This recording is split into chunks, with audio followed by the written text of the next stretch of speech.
Don't compromise. The mind is expert in tricking us. It will always create excuses, and one excuse will lead to the other, until we will hear it all and still remain the same. Don't make excuses. Make it a commitment. As somebody said, when you are interested in something, you do it when you like. When you are committed to something, you do it whether you like or you don't like. If we wish to accomplish a material goal or a spiritual goal, we need to be focused. Our efforts should be having razor sharp concentration. There's a beautiful story I heard of a lady called Florence Chadwick. In 1952, she aimed at conquering the Catalina Channel. She was an astonishing swimmer. She has been the best long-distance ocean swimmer in women history. She conquered the English Channel 2 times, either way, and many other channels of the world. And then she made an attempt in the Catalina Channel, shark-infested area. In 1952, when she made an attempt, it turned out to be a foggy and misty day. A boat was accompanying her. Just in case of a shark attack, she has to be retrieved. And the mother was in the boat. Now, it was quite a distance.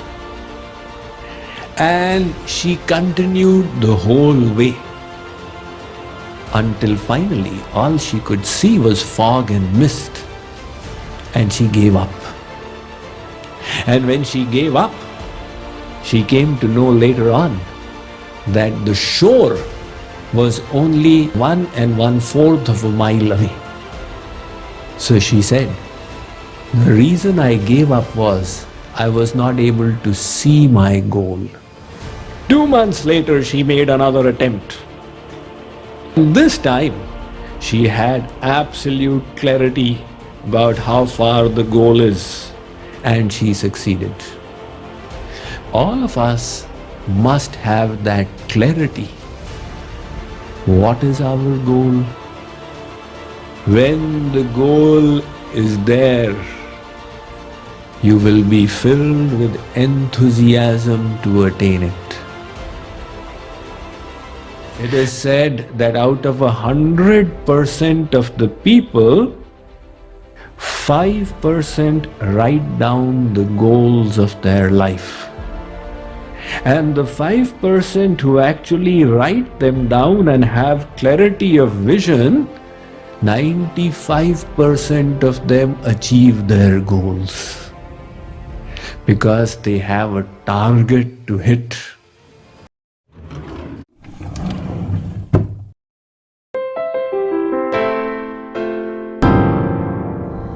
Initially, everything is difficult, but with practice, it becomes my heart ka khel. It becomes easy. When we were children, even to turn over the side, we needed practice. And then when we wanted to stand up, we tried with all our effort, we fell down. But neither did our parents get disappointed. They knew it's a part of the learning process. The first day, if they had become disappointed, then the whole world would have remained safe.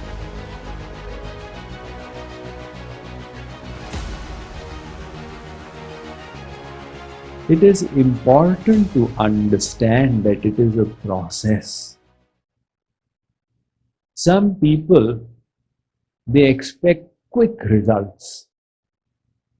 Other people, when they don't find the kind of results they expected, they become dejected.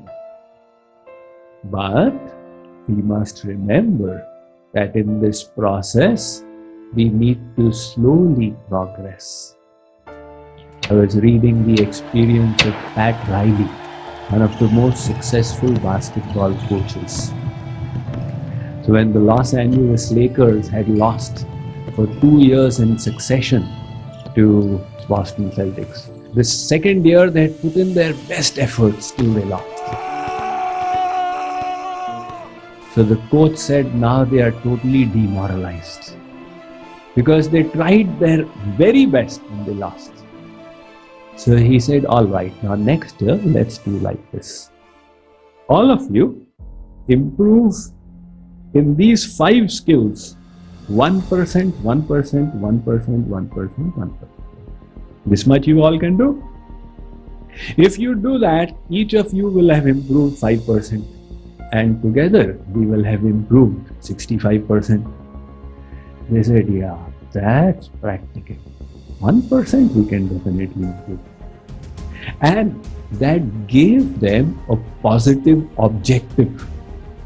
And next time they did it, they actually won. So if you think, I have to become a saint in one day, then I did not become a saint. Oh my God, I'm a sinner. You try and improve 1% every day. That much you can do. Yeah, that much I can do. So just keep improving 1%. And very soon we'll be transformed. We'll be a different person. So, as in the world, so also in spirituality. Practice. One of the most inspiring self-transformation books is the autobiography of Benjamin Franklin. He had decided that he must improve himself. What to do? He analyzed, these are the 13 areas on which I need to work. So he said, all right, if I try and work on all 13 together, it will never happen. Let me focus every week on one area. He drew up the chart, he gives it in his book. And this time I will focus on this. I must learn to be patient. Next week I'll focus on this. So in 13 weeks he had endeavored on all 13 points. Then he would repeat again from week 1 and go again one cycle. Then again one cycle. So in 1 year he's covered those 13 points. 13 into 452, 4 times. And that is how by practice he reached that state. So in the same way, we also, by repeated practice, we will slowly and surely steady the mind in God. Everybody is a bag of virtues and defects. Nobody likes harboring within anger, greed, desire, hatred, envy. If our mind contemplates the defects of others, first of all, it's a poor reflection of our consciousness. And second, such contemplation only increases our own defects.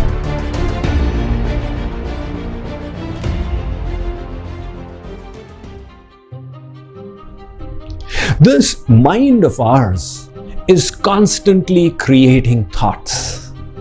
If we utilize that power in the proper direction, we can completely transform our life. But that same thought power, when misutilized, when left uncontrolled, can take us to the darkest depths. Maharaj Ji gives the example. He says, when you are eating, sometimes you get a kankad, a stone. Now what do? Do you say, ab aa gaya to aane do, kha lo isko? You are alert. Oh, what happened? There's a stone. Immediately you reject it. Why? It's not worthy of eating. If it goes inside, gadbad karega. So we are so careful when it comes to putting physical things inside. And with the thought process, we are careless, harboring hatred, harboring envy, harboring resentment. Half the energies go in this, in the hatred, envy, resentment, fear. Now these are unwholesome thoughts. So first of all, we need to be aware, this thought is not good for me. When we are aware, we can then put our practice into action. And what is the practice to put into action? You practice the reverse thought. In other words, practice a thought to neutralize that thought. Supposing you have got the thought of pride, now what to do? Should we just accept it and let it go inside? If it does, it will dirty the inside. So you have to take immediate action. What is the immediate action? You take it out and throw it away. And you practice a thought of humbleness. Practice a reverse thought. Habits will be neutralized by reverse habits.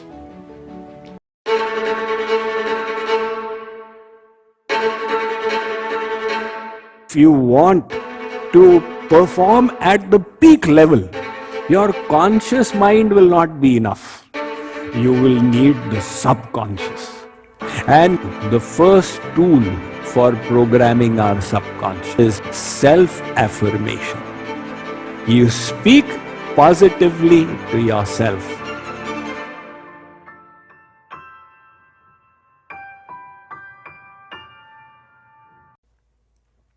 This conscious mind is what we are aware of. And through the conscious mind, we program the subconscious. Hence, the conscious mind becomes like a gateway for your subconscious. There's the story of Roger Bannister, the 4-minute mile. In the modern Olympics, right up to the year 1954, nobody had run the mile in less than 4 minutes. So all scientists, doctors, sports people used to give reasons why you can't run the mile in less than 4 minutes. They would say your lungs are not big enough. If you try it, you will have a heart attack, and so on.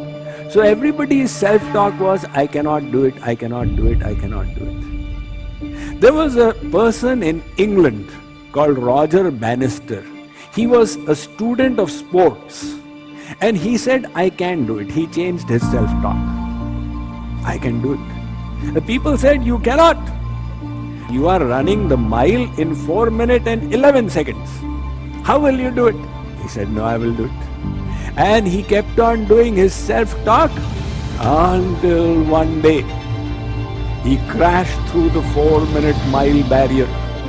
And he ran it in 3 minutes 59.4 seconds. Now, everybody's reference point changed. It can be done. It can be done. So everybody started saying it can be done, it can be done. In that very year, 27 runners, they crashed through the 4-minute mile barrier. And the next year, 235 people did it. Why? Merely because the self-talk changed. So is your self-talk making you happy, or is your self-talk making you sad?